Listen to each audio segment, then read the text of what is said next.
दारूवाला मेला ना तर दारूवालेच जास्त येते त्याच्या अंते. एका गावात एक दारूवाला मेला आणि त्याच्या घरातल्या लोकांनी विचार केला, म्हणलं का जन्मभर यानं वाईट काम केले, आता मरता मरता तरी याचे अंत येत रे बाबा, भजन ठेवा. तर मग त्याच्या घरातल्याने भजन सांगितलं, पुरी दिंडी सांगितली, रामकृष्ण हरी रामकृष्ण हरी, त्याची अंतयात्रा कराव. मग त्याचे मित्र आले भाऊ दारूवाले 15-20 जण.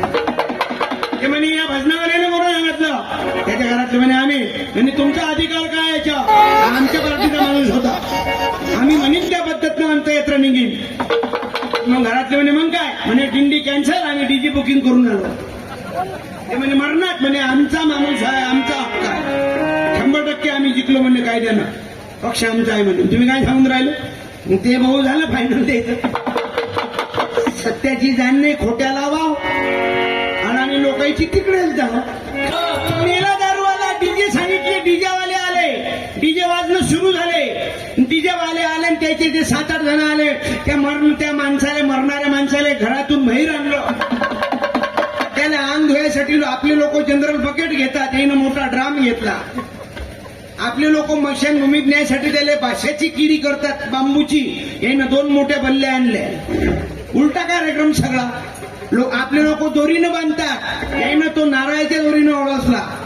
आपले लोक तुराट्या टाकतात, यानं पराठीच्या भाऱ्यावर ओळसला. आपले लोक मेल्यावर गुलाल टाकतात, यानं त्याच्या डोक्याला पुरा शेंदूर चोपडला. आणि चालू अंतयात्रा, डीजे सुरू. बराबर जोशारा भरी बराबर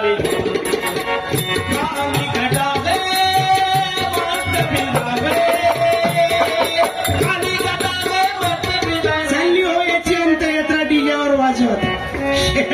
आणि गावाच्या चौकातून मागचे पाहुणे तोंग आले.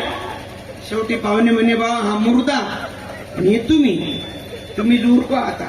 मग हे म्हणे स्वातंत्र्यच भेटलं. हे चालले पुढे, अधिक गाणं सुरू झालं याचं. कभी गता है मत पिता है तू भी नशे में घूम घूम तेवढं म्हणे थांबा, नाचू बेदम झालं, हॉटेल लागलं, नाश्ता करा. यानं मुर्दा ठेवला, हॉटेलाच्या पुढे मुर्दा. सगळे हॉटेलात बसले आणि बुवारेनं 60 भजे खाल्ले. तो हॉटेलचा मालक म्हणे बिल कोण देईन. हे म्हणे लोट नको घेऊ, मालक बिलदार आहे, बाहेर बसेला आहे. म्हणे कुठे आहे, म्हणे तो झोपेला आहे, तोच होय. तो मालक म्हणे पैसे डुबू द्या पण येऊ.